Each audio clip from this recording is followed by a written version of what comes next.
Honestly, I'm so excited that I said that was my one and only DNF because I literally almost, I was so close to DNFing. Hello everyone, welcome back to my channel. If you're new, don't forget to hit the subscribe button down below and turn on your post notifications so you don't miss any of my videos. I upload a new video every Monday and I sprinkle in a new video throughout the week, so definitely turn on that bell so you get notified every time I upload. I have been looking forward to filming this video for an entire month now, and I'm so excited to share my thoughts on the books that you all have recommended me in the first prompt. If you haven't watched episode 1 of my Say Yes to the Book channel series, the video is going to be linked up here and in the description box, so you can watch that, then come back to this one so you can hear all the reviews that I have for each of the books that I read. From the first prompt that I gave you all for this channel series, you all definitely popped off. I asked y'all for book recommendations that fit the category of being dark, royal, and having gold. So in this video, I'm super excited to share my thoughts on the 5 books that you all recommended me to read that fit this first prompt, give you all my entire breakdown, give you all some reading vlog clips that I had when I was reading all these 5 books, and then tell you all what book I ultimately said yes to. As always, all the books that I'll be mentioning will have the synopsis linked down below, as well as links to my Twitter, Instagram, and Goodreads so you all can give me some book recommendations for prompt 2, which is already live. Or you can check the comment section down below so you can see prompt 2 and give me book suggestions there. Also, in the description box, you'll see links to my Amazon wishlist, my coffee, and other ways to give you all some free books as well. But alright y'all, I hope y'all are ready for episode 2 of the Say Yes to the Book channel series, and let's talk and reach our many endings. The way I'm so excited to film this video for you all, it's literally almost 12:30 in the morning and I have so much energy because I can't wait to give y'all the breakdown of all these books. So let me just remind y'all of all the books that I read since episode 1. And these are the top 5 books that you all recommended me under the prompt that I gave, which was dark, gold, and royal. The first book we had is Furyborn by Clare LeGrande, These Violent Delights by Chloe Gong, Wings of Ebony by Elle, Three Dark Crowns by Kendare, and finally King of Scars by Leigh Bardugo. Literally, y'all were not playing with me when y'all gave me this list of the top 5 books that y'all suggested under my first prompt, and the way I've read so many freaking pages since episode 1, I don't know whether or not to say thank you or the fact that y'all literally made me drown in books this month. But I'm just gonna keep it as thank you because I had an amazing time reading all of these books. So I hope that y'all enjoy the time of me reviewing these books that I've read in the past month. So let's start with the first book that I read after I filmed episode 1. And the first book that I had read off of this list was Wings of Ebony by Elle. Now, I actually have a full book review on Wings of Ebony. If you haven't watched that, it'll be linked up here and in the description box. But I ended up giving Wings of Ebony a 4.5 out of 5 stars. If you didn't know, this book follows a girl who is half human, half god, who has now been taken from her home in Houston and taken to a world named Gizon. All the powers that these gods have in Gizon are actually because of human suffering on Earth. And obviously, being half human, Rue, the main character, has a huge issue of this. However, her other issue is that she can't visit her family back in Houston. So what does she do? She obviously breaks the #1 rule of Gizon and actually goes back to Houston to visit her sister on her mom's death anniversary. And from there, the plot kicks off and we're taken into this world in Houston, in Gizon. We learn about their magic system, Rue's character arc, her loyalty to her family and her friends, her unwillingness to turn a blind eye to human suffering. As you can see, this book definitely put me through an array of emotions and I absolutely loved the journey that I was on. Elle does an amazing job tying in parallels from the real world into this world that we're taken into with Rue's adventure and explore that through the eyes of Rue, who is a half human, half god. So here are some clips of me reading Wings of Ebony by Elle. It's currently 2:34 and I'm reading Wings of Ebony by Elle. I need to vlog because, first of all, I knew I was gonna like this book. And I know that people who have read this already love this book, but the way I'm feeling right now, I just needed to start this vlog because I just can't believe what I read. And y'all need to see this reaction because I'm currently on FaceTime with Mel from Mel Reads, Jaleesa from About It and Bookmarked, and Kristen with Books and More with Kristen G. And they already know my reactions, but I just needed to document it because what the actual heck is going on in this book. So also, excuse the fact that I look crazy and crusty. I'm just reading in the afternoon, but what the heck? This book is what? I can't. I'm currently on page 159, and honestly, I'm not gonna spoil anything, but honestly, I was literally just in tears. Like, I just can't believe what just went down. I'm at a loss for words, honestly, but I just needed to update y'all. Wow. Will I say yes to this book? Don't know yet. This is my first book that I'm reading from the list. Again, if you haven't seen that video, I'll link it up here for you so you can watch it. But y'all, it's gonna be a real hard decision for me to pick one book for this series, and honestly, I'm not mad at it. Now, the next book that I picked up from this list was a book that I was anticipating to read for the longest time. I was super excited that this showed up in the books that you all recommended me to read after the first prompt, and that book is King of Scars by Leigh Bardugo. One thing you all should know about me is that my all-time favorite series is Six of Crows by Leigh Bardugo. I love that book, I love that story, I love the characters, I love it so much that my first tattoo that I'm getting is actually the tattoo of No Mourners, No Funerals, and I am just way too excited to get that. And if you've never heard of Six of Crows, you may have heard Shadow and Bone, which is the other trilogy in the Grishaverse, which is the world in which Leigh Bardugo bases all of these books out of. King of Scars is actually following Nikolai, which is the crown prince at the time following the end of the Shadow and Bone trilogy. And so in this trilogy, we definitely get to see characters from Shadow and Bone as well as Six of Crows show up in the plot.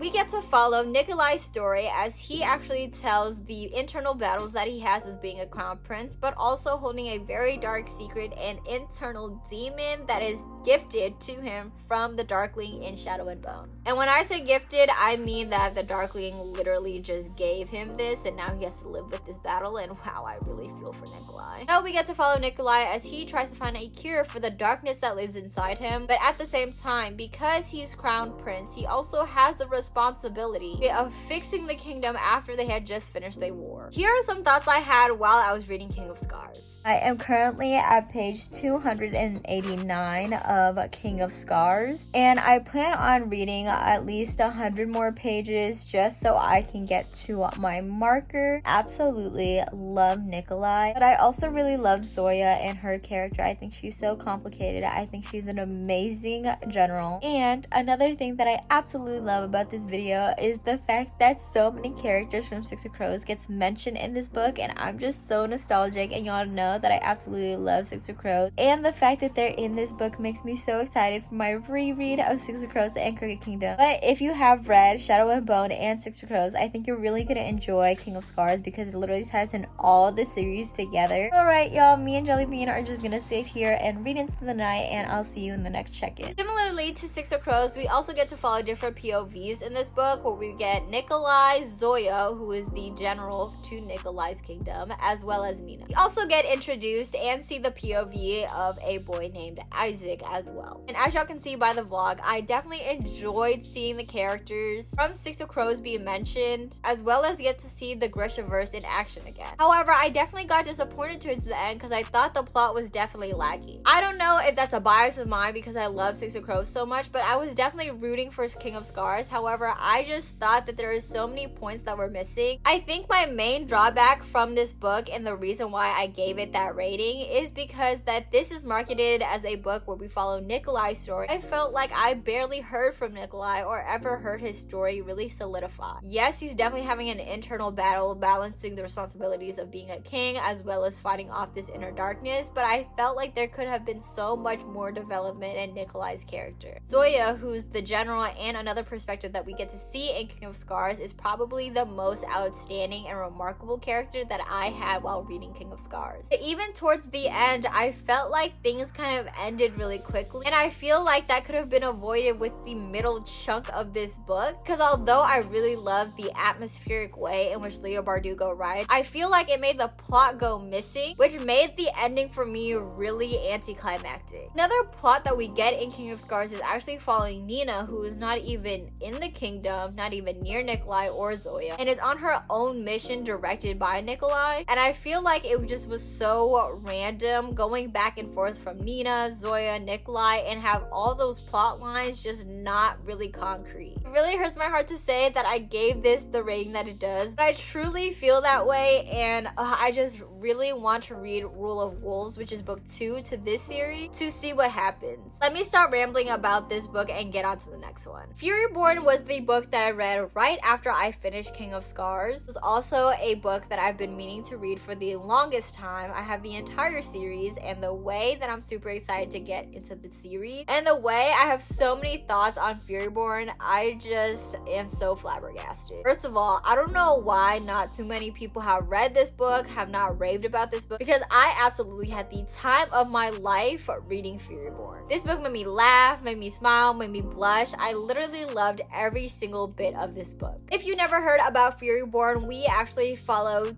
two perspectives, one from Riel and the other from Eliana. Towards the end of the book, we get to figure out why we get to follow both of their perspectives and how they're connected in this long prophecy where the kingdom gets to find out who is the Blood Queen and who is the Sun Queen. The Blood Queen is prophesied to be the fall of the kingdom, and the Sun Queen is prophesied to bring light back to the city. Another cool thing about this plot is that the Sun Queen and the Blood Queen are rightfully their queen and heir if they can prove that they hold the powers of all 7 elemental magic. So Riel goes through these trials, something happens, something gets determined, then we're pushed 1,000 years later and follow Eliana, who is a bounty hunter that has taken up a job that will reveal all her secrets. After reading this book, I'm definitely so invested and so excited to read the rest of the series. I love the dual perspectives, I love the time difference, I love the characters, and honestly, the friendships in this book are absolutely to die for. Riel and her best friend Ludovine have the most spectacular and complicated relationships I've ever seen, and Eliana's budding friendship with Neva is definitely something I absolutely adored reading about. There are 2 love interests, one for Riel and one for Eliana, and they're very, very different and very interesting. Something about my reading taste is that I don't really care for romance-heavy plots, especially in fantasies, but they do exist in this subplot. Something super dope about this book is that the prologue is actually the end of the book, kind of. So I really love piecing together the entire story to what I read in the prologue and seeing how they all connect at the end. I'm absolutely horrible at vlogging. I don't think I vlogged my reactions for Furyborn, but it's okay because let me tell y'all, I had so much fun reading this book. I was literally texting Mel, Jaleesa, and Kristen all the time telling them to pick up this book because I actually had so much fun. So this was definitely a memorable experience and read. Of course, with my luck, all good things die fast because I picked up 3 Dark Crowns by Kendare Blake next, and I unfortunately had to DNF it. Like I did with the rest of the books, I had each section marked off so I could reach the marker for the day. I reached the first marker, which was 134 pages into 3 Dark Crowns, and I did not care for the story at all. It involves 3 queens, they're all triplets, and they all have different powers, and towards the end of this book, they're supposed to be fighting to the death because only one person, one sister, that can be heir and officially be crowned queen. But at least in the 130 pages that I read, I did not get that. I really was not interested. I didn't really care for them. When I was introduced to these characters, they were all living separately. They all had different characters, and they all had different stances on what this battle was supposed to look like. I can definitely understand and see where the book was going with the 3 different stances from the 3 different sisters. Don't know why, I just really did not click with them. I did not care what happened to them, and I think what really made me put the book down was that I wasn't really getting much from them anyways.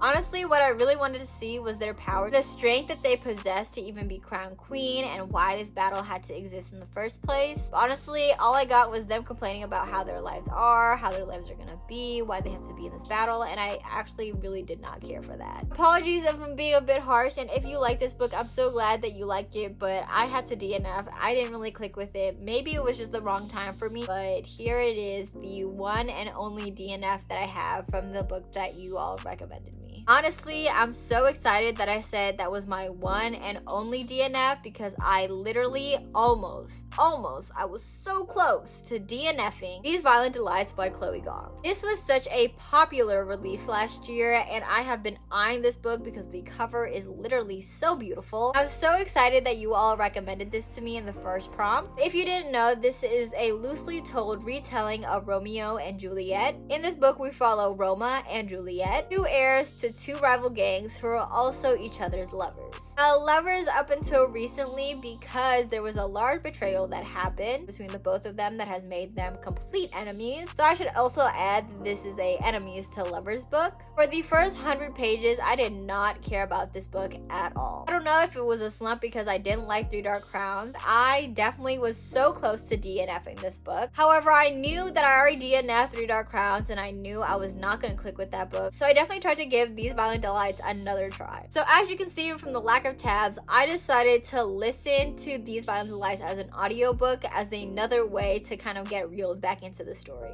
and ended up giving this book a 3.5 out of 5. At a glance, this is a book that is definitely up my alley. Enemies to lovers, it has violence, it has murder, and it has a big mystery plot. However, there were large parts of this book for me that made me really disinterested. Towards the beginning of the book, I mentioned that I definitely wanted to put it down and DNF because I simply was not clicking with the characters. I just think I didn't really care about what was going on in Juliet's head. I really didn't care for her voice and I felt like I couldn't relate to her. Obviously, being an heir to a notorious gang with a lot of power, she holds a lot of responsibility to carry herself a certain way in order to receive the respect that she thinks she deserves. However, there were many times where I just rolled my eyes at her or was just really annoyed at her because she was just acting out, being mean, simply because either she saw her dad as this ruthless leader and she thought that she needed to be this ruthless leader herself, or because she knew that she had the power to act out and be mean with no consequence because she was an heir. I didn't really vibe with that, and I know she set out to be this badass heroine, but I just really did not care for her internal battle of trying to get respect and trying to prove herself to her people until the very end of this book. I really liked how Juliet's character developed towards the end. However, there was a scene that broke it all off for me again, and I just fell in this pit of rage when I was like, I don't know whether or not to love Juliet or like Juliet or hate Juliet because I was just utterly confused. Understand what her character is trying to do, how her character plays in this role. I just thought her reasoning for being so ruthless, for being not caring, was kind of childish to me. I feel like the saving grace for this book were definitely the side characters, her cousins, Roma's cousins, his friends. I love the banter they presented, the scheming they presented, and also their devotion and loyalty to both their gangs. So I would just like to say These Violent Delights is definitely the most triggering book that I have ever read. The amount of bugs that are mentioned in this book is actually just terrifying, and Chloe Gong, I will give her this. She knows how to write a description where it utterly just makes you and especially listening to it as an audiobook, I definitely just had to pause sometimes because I legit thought bugs were crawling all over me. So if you're triggered by that, know that that exists a lot in this book. Another content warning that is in this book that I want to share because it triggered me was child abuse. Roma's father, who's notorious to being ruthless and mean, have moments where he abuses Roma. So I definitely wanted to mention that is a trigger warning, but this content is definitely still very heavy. It does deal with drugs, violence, murder. So I'd also be mindful of that as well. But alright everyone, we are at the point where you have all been waiting for the answer. Out of the 5 books that you all recommended me for prompt 1, which one will I ultimately say yes to? Is it my most anticipated read from one of my favorite duologies? Beautifully crafted and written story about a half-human, half-god devoted to her family and friends, a prophecy that brings 2 queens together and apart, or a betrayal encased in a blood feud that brings 2 lovers together again. The book I'll be saying yes to for prompt 1 is Furyborn by Clare LeGrande. Well, I had so much fun reading this book. Even though it's not a 5 out of 5 stars, I absolutely adore this book. And I think being the first book of a series, I feel like that's a super high rating for me because I typically don't like first books of series. This book made me laugh, cry, it hit me in the gut, soothed my back, and then punched me again. And literally that is everything that I crave for in a book. Another thing that I loved about this book and is now included in prompt 2, which you can view and give me a book recommendations now in the comment below, are definitely the trials that Riel had to go through. I'm super excited to finish this series, and I just highly recommend you all read this book. So good and so deserving of so much more hype, and I'm just super excited to hear your all thoughts. Y'all know this is a new channel series and I honestly had so much fun reading all these books. I love getting to read books that you all recommended me, even though I shared that there are stuff that I hated, stuff that I love, stuff that I liked, stuff that I didn't care about. I genuinely had such an amazing experience overall reading all of these books together, and being able to sit here and film a wrap-up video for this series is actually the most heartwarming thing because I get to give you all my review of books that you all suggested me. So if you're loving this channel series so far, don't forget to give me a thumbs up on this video. Check out the comment section below so you can give me the book recommendations that I would choose from for prompt 2. And don't forget to check out my social media links down below so you can find out what books that I'm choosing from. And because I suck at vlogging, I'll be making sure to update y'all throughout the month on the books that I'll be reading for prompt 2 on my Instagram so you guys can keep up with me through my day-to-day. But alright y'all, that is all from me. Don't forget to like, share, and comment while you're down there. And until next time, bye y'all.